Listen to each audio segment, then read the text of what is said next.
The Toyota Tundra has had 10 recalls for the 2023 model year, and you know that the debris in the engine was actually a very big one recently. But now 2024. So 2024, they're saying that the debris in engine, which will cause it to stall, doesn't get impacted. But for 2024, we are already on 4 recalls. And today we're going to look at the most recent one, which is related to tire sidewall. Let's get to it.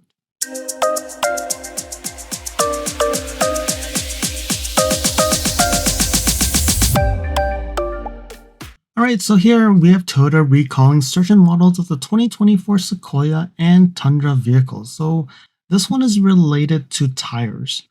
So Toyota is conducting a safety recall on cars that are produced, the Sequoias and Tundras, from April 2024 to July 2024. And they're saying it's approximately 12,000 vehicles in the US that are being recalled.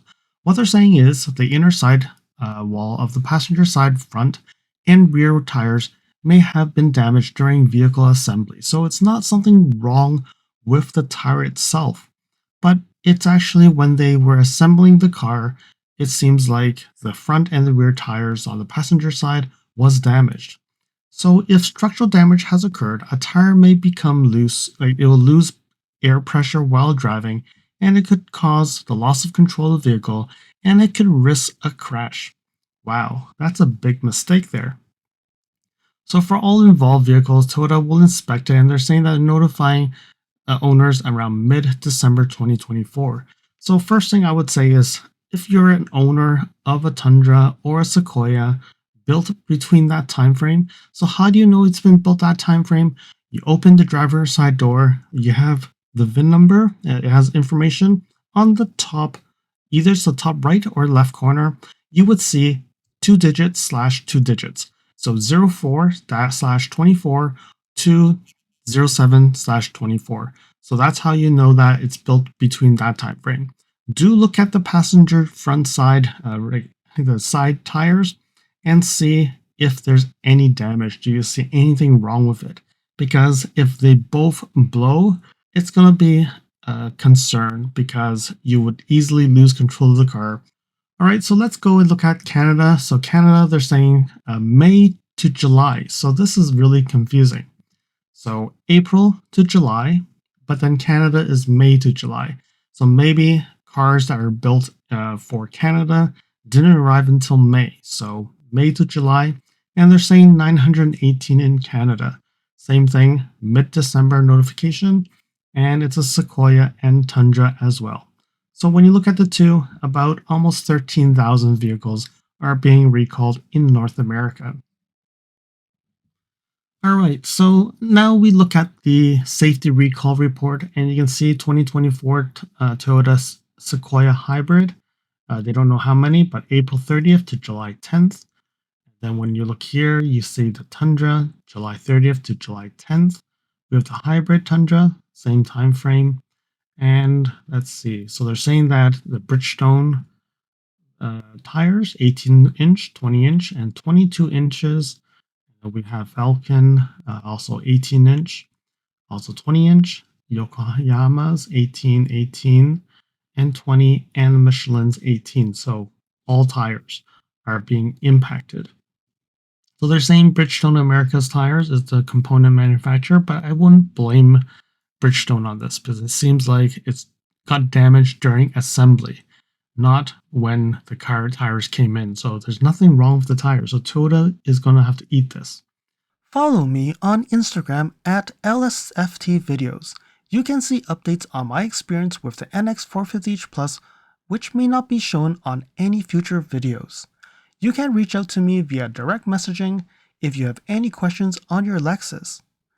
If you like this video, you can provide me feedback in the comments below, like this video, share it with your friends.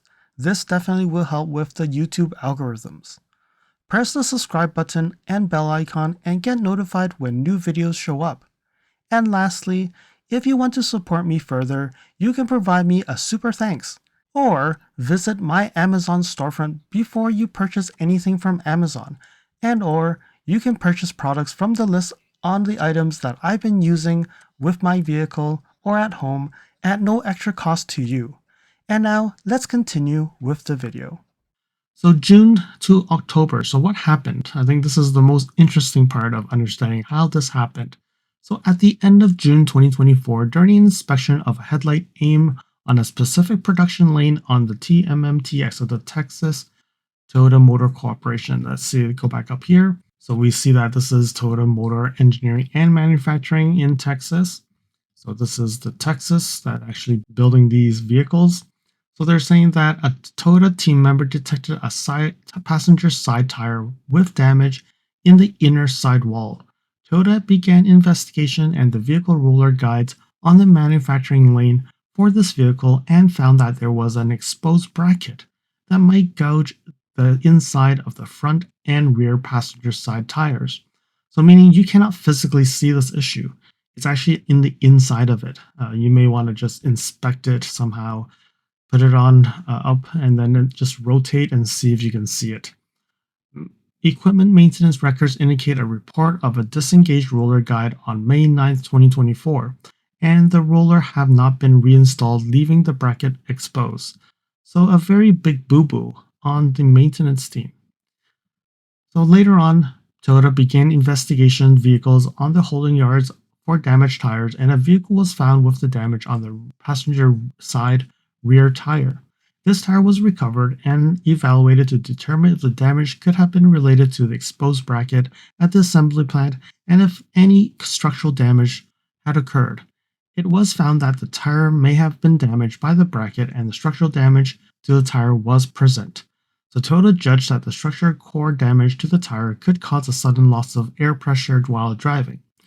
So then on October 9th, based on the results on the above investigation, Toyota decided that they had to conduct a voluntary safety recall, and as of the 9th, based on the information, they're saying that there were 0 Toyota field technician reports, 0 warranty claims on this, but I would say if you're one of the owners, do look into it and try to get this done as soon as possible. And I'm thinking these are just tires, so they can easily just go and replace tires for you. So I don't know why we have to wait till mid-December. It's October, but it's about 2 months.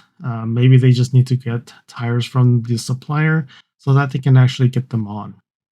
So anybody waiting for tires, it may be concerned, but if you're actually changing into winter tires, then this may not be a concern for you. All right. So they're saying that they're free of charge, making they're going to inspect the tires for any damage, and if there is, they will replace it. So what they're saying is they're going to notify November 30th to December 14th timeframe. So it's better. It's in the this early December you'll get the notification from what this says. All right, so in a different document, you can see here, this is what it looks like. You can see that the tire, there's some damage here, and there's also another showing that there's another type of damage here. And then you can also see different types of damages. There are some that are this way, some of them are broken here. So again, if you do get a chance to put your car in a lift, do have it inspected so that probably you would know that, okay, I'm actually one of them that are impacted. It's not hard to inspect. So I think doing it yourself probably is easier if you have the capability of doing it. For owners who don't, then you'll have to wait or just go to your local mechanic and just get them to have a look. I think that would give you peace of mind, and don't get the tires replaced. You should get Toyota to replace them. So there we have it. I'm not going to go through this document, but they're just talking about the different brands and how to inspect it. And you can actually see that these are all just a tire change, so not very hard to do. And if you do have winter tires, if you're in the upper North Americas, then this would not be a problem for you because you would actually have them swapped out. But if you're in the lower parts of America, then you probably will have to have a little bit more cautious to see, do you have this issue? And if you do, maybe either get them replaced or wait for Toyota to replace them. I hope that you found that this video was informative, and until next video, drive safely. Thank you for watching. If you liked this video, please comment, like, share this video, and if you want to see more videos like this, you can subscribe to my channel and press that bell icon to get notified when new videos are posted. And if you'd like to support this channel, you can provide me a super thanks. And until next time, cheers.